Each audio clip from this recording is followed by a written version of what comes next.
Good morning, this is Tom with the Tractor Rescue Ranch. I just wanted to do a quick introduction here. This is my D4 cat, and this is what I'm going to use for the power plant for the sawmill. So I've got to get some work done to it. I am going to fire it up here and pull it up and park it up in the shop, so I've got better access to my tools and everything. And when I get up there, I'll do a little bit more better explanation of what I need to get done to this old girl.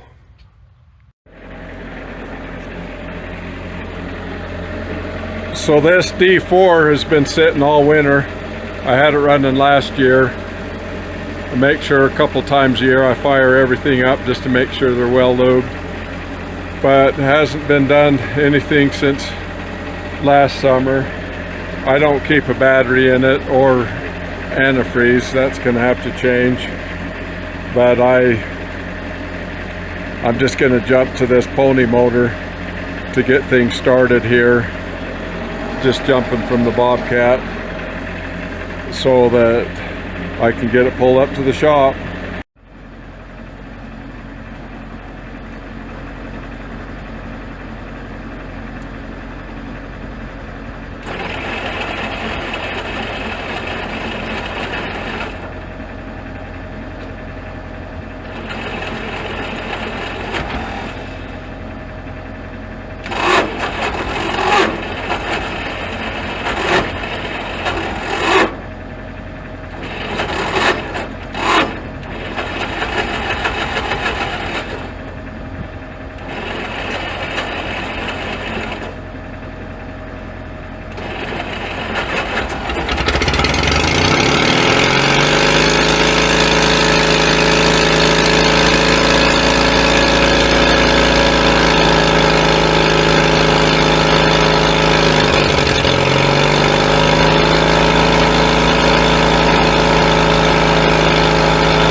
So that's a fun old girl.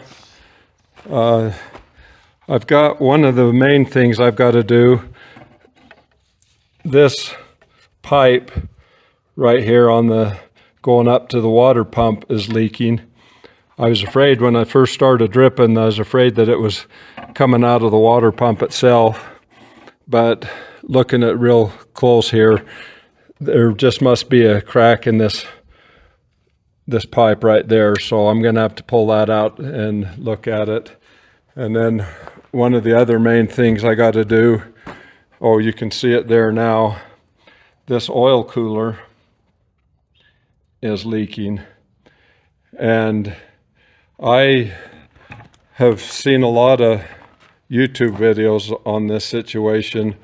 That comes, there's your filter, your oil filter, your motor oil, comes through these pipes and up here to the oil cooler.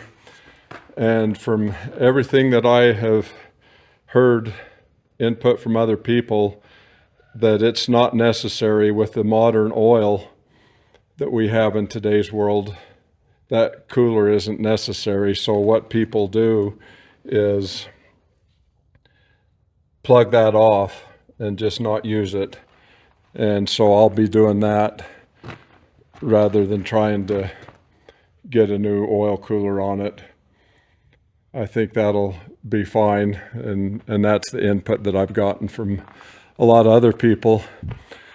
Other than that, when I first got this tractor, I did a service on it, and it hasn't got 5 hours on it since I did that complete service on everything, and so it should be good to go there. I'm going to have to go ahead and get get antifreeze in it and a battery put in it, and I'll put all the sheet metal back on it once I get everything going and it's running good. And then I'm going to just park it over there at the sawmill, and I'll probably build like a carport type thing over the top of it and just leave it there, leave it hooked up. So I've mentioned this in some previous videos, but luckily for me, this tractor has a power takeoff on it, and even luckier than that, it's got a gearbox back here, and you can go both directions with it. So a regular power takeoff does not go the right direction to run one of these sawmills from the direction that I'm going. But this one's going to work. So just turn it the other direction through that gearbox and it should be fine. I thought I might do a little explanation of where this tractor came from. I've got some old videos on it, and this came from a farm up north of me a couple miles, and the old farmer that had given up farming had let it sit, and the best I can tell, it sat for 40 years. And I had that confirmed. I bought a hay rake from a guy that lived north of him even, and he said that he used to play on it there in their backyards. He was the same age as the guy I got it from's kids, and he says they used to play on this dozer in their backyard. And he says it's been every bit of 40 years. The guy I got it from couldn't remember exactly how long it's been, but anyway, it sat there. Luckily, everything was covered up as far as the exhaust, and that motor, both the pony motor and the main motor, were froze up, but luckily there had been no water in them, and I pulled the plugs out and put ATF in the cylinders, and I pulled the injectors out and put ATF down the big cylinders in the main engine, and I was able to work it back and forth a little bit and got it moving, and boy, that old motor just purrs now. runs really good. Anyway, this old D4 was given to me. He was looking for somebody to haul this old equipment off to the scrap yard, and so he just gave it to me rather than hauling it to the scrap yard. So boy, that was a real great thing. And it tickles these people. That's one thing, one of the reasons I got started in this tractor rescue business, is because he got such a kick out of the fact that I got the old thing going after sitting for so many years, that it really made him happy to see it running again. And so I would really like to see a lot more people doing stuff like that. I see old tractors all around all the time, and the old owners there's some nostalgia there. They really like the old tractors, but they're just sitting, and the longer they sit, the worse they get. And for this guy, it was fun to see this old equipment having another life. So you can probably tell when I was driving it there, that motor just purrs, doesn't smoke or anything. It runs really good. This tractor, I wish this tractor has a lot better running gear under it than my TD9 has. And so I wish that blade was on this one instead of that TD9.